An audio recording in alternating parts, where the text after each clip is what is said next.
Start by playing the clip once. Make sure it is the right footage before you spend time editing it.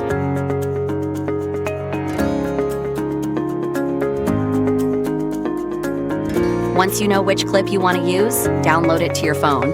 After the download is complete, you can continue editing in the app. If the footage was shot with the glass lens protectors installed, choose Glass Lens Protector.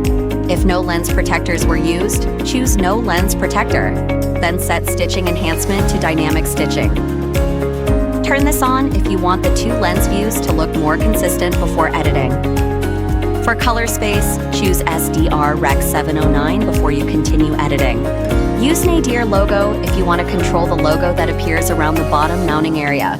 This is different from the bottom logo. Watermark adds the AKASO 360 mark to the lower left corner of the video. Pick the stabilization option that matches the way you want the view to move in the final video. If the shot has strong light or high contrast, defringe can help reduce purple edges in the image. Tap Edit to choose between Pano editing or Reframe editing. Tap Reframe Edit to enter the editing page. Move through the timeline and find the section you want to keep. Pinch the timeline if you need to land on a more exact point. Before adding keyframes or effects, trim the clip first. This keeps the edit cleaner and easier to control. On the timeline, tap the plus icon to add keyframes. You can select different projection modes to achieve various visual effects.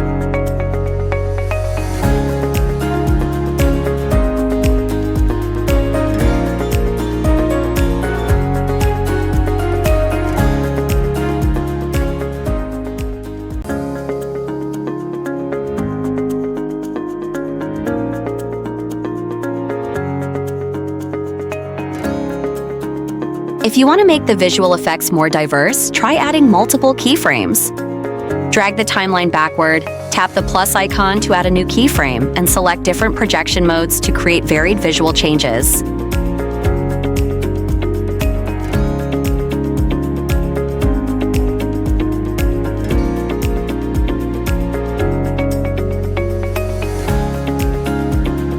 You can also update a keyframe to save the current view or projection effect at that point in the timeline. Tap on AI Tracking. Select any target on the screen and tap Start Tracking.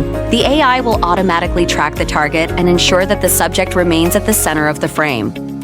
If you want a quick style change, start with a filter. Keep it simple if the footage already looks good.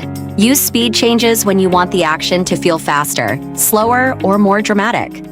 Use color adjustments only when the clip needs a little more control over brightness, contrast, or color. Lower the original audio if it is too loud, or keep it higher if the natural sound matters for the clip. Background music can make the clip feel more complete, especially if you plan to share it on social media. Use Dashboard when you want motion data on screen. Date and timer can be added directly. Other data requires location information to be enabled in the app while shooting, and the app needs to stay in the foreground while recording. Before exporting, choose the aspect ratio for where you plan to share the video. Use 9:16 for TikTok, Instagram Reels, or YouTube Shorts. Use 16:9 for YouTube or TV-style widescreen playback. Tap Export to choose different resolutions and bitrate options for exporting. And you can check the estimated file size in real time. Tap Export again to complete the video output.